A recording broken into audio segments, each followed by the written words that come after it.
Ito kuya, Ma'am. dalawa naman to.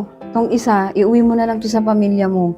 Ma'am, Sige na hindi, kuya, hindi, ma'am. tanggapin mo na Sa yan. inyo po yan eh. Tsaka magpapahinga lang po ako. Okay na po ako sa tubig, ma'am. Hindi Okay, kuya, okay. kainin mo na yan. Tapos ito, sige na, iuwi mo na yan sa pamilya mo Ma'am, kuya. ma'am, sobra-sobra na po. Hindi kuya, ano ka ba? Nakikita ko kasi sa iyong asawa ko kuya.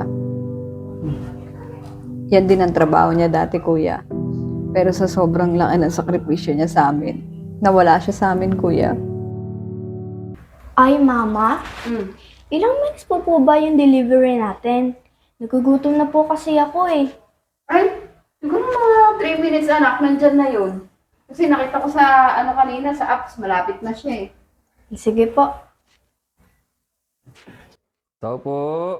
Ma'am, delivery. Oh, masasabi mo lang. Oh, ayan na. Punta mo na nak. Andun na yung pambayad, naka-ready na. Sige po. Ay ate, ito na po yung ano nyo. Pasensya na, medyo ginabi po ng onti. Ang traffic po kasi. Okay lang po. Saktong gutom na din po kasi ako eh. Oo. Ay, kunin ko lang po yung bayad ko po kay Mama ha. Sige po. Ma, eto na! Sige anak, dito may lagay. Chicken, chicken, chicken, chicken. Wow, tama na. Ay, teka, yung bayad pala anak. Oh, bigyan mo muna to. Sige po. Ate, ito yung sukli oh. Kuya, si lang daw po yung sukle. Sabi po ni Mama. Ay, sige, salamat ate. Ate, pwede ba ako makainom kahit onti? Kasi parang medyo bigla akong lalamya. Okay lang po. Sige po kuya, wait lang po. Sige, sige po. Mama, Oh, tara na, kaya tayo. Mama, Oh, nangingi po ng tubig po yung rider. Sabi niya po kasi nahihilo po siya. Tapos nakita ko nga po namumutla po siya. hala. Teka, silipin ko lang ha. Dito muna kayo. Ay, kuya. Nangihinda kayo ng tubig? Oo. Ay, kuya. Pasensya na. Okay ka lang ba, kuya? Parang Medyo- namumutla ka, kuya. Pasok ka muna, kuya. Salamat, salamat. Halika, maupo ka doon, oh. Maupo ka. Salamat po. Ano nangyari sa'yo, kuya? Ba't parang namumutla ka? Kasi medyo matraffic din kasi. Pasensya na kayo na medyo natagalan ako sa deliver. Hindi, okay lang yun, kuya. Ano ka ba? Okay ka pa ba, kuya? Okay naman po. Medyo lang talaga. Siguro sa init din ng panahon. Sige, kuya. Magpahinga ka muna, ha? Magpahinga ka muna hanggang sa makarecover ka, ha? Teka lang, kuya. Saan ka ba nauwi niyan? Taga Valenzuela pa ako ma'am. Diyos ko, kuya. Laguna to. Tapos Valenzuela ka pa uuwi. Ganun po talaga yung trabaho namin. Kung saan mayroong destination, hindi kami pwedeng mamili. Dahil mahirap naman minsan tumambay na wala kang pasahero o wala kang ihahatid. Kaya, Tapos? sanay na po kami ma'am. Na ano lang po talaga siguro dahil sa init, sa traffic. Medyo nagmamadali rin ako kanina talaga. Ako naman, kuya. Tapos babiyahe ka pa niyan. Opo ma'am kailangan ko pang ma-make up eh. Naku, kuya. Di mo nakakayanin bumiyahe niya. Tinan mo naman, putlang-putla ka na. Kung magpahinga ka na kaya, kuya. Hindi ma'am Pag mabiyahe po kasi ako hanggang alas 3 ako ng umaga tsaka hindi pa ako pwedeng umuwi agad dahil wala pa pong ulaman yung mag-iina ko. Ay, Diyos ko, naku naman, kuya. Mawa ka naman. Hindi, ako lang po ito. Ano lang ako na unti. Mawala lang yung parang hinig ko. Larga na ako ulit. Ay, hindi, kuya. Hindi, Saglit lang, kuya.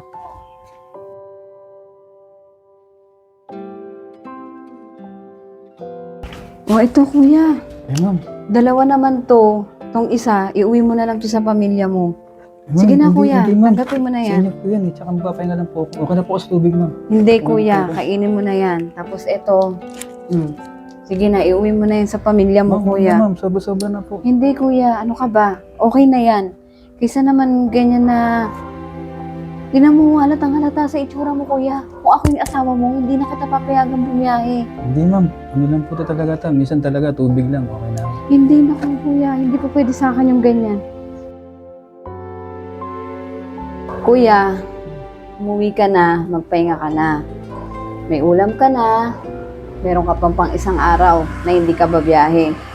Eto kuya, makinig ka sa akin ha. Ayoko na merong mag-iina na naman ang mawawalan ng padre de pamilya. Ano ibig sabihin niyo, ma'am? Kuya, ayoko na sanang maalala pero nakikita ko kasi sa iyong asawa ko, kuya. Yan din ang trabaho niya dati, kuya.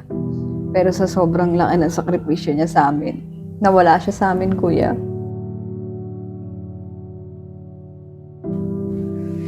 Sa totoo lang, kuya, feeling ko kasalanan ko din kung bakit siya nawala eh. Kasi hindi ko man lang siya tinatanong kung kumain na ba siya, kung kailangan niya magpahinga, kamusta siya. Tapos kuya, yung pala nalilipasan na siya ng gutom. Napipigilan niya yung pag-ihi niya kasi dahil may pasero siya.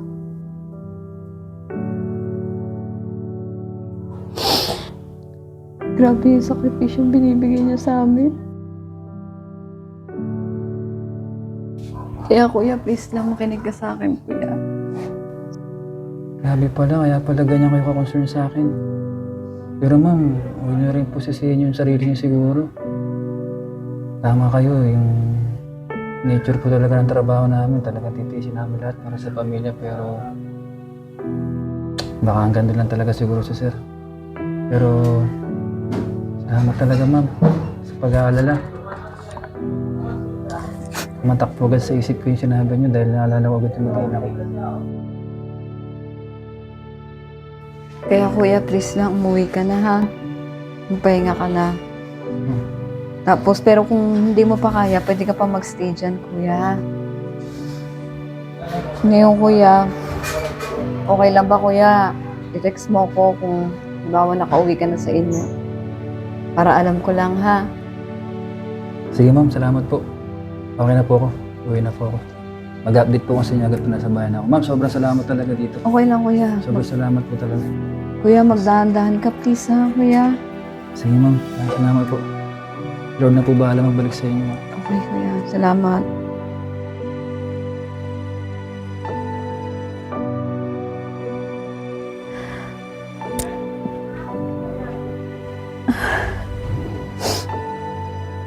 Naalala ko na naman yung asawa ko.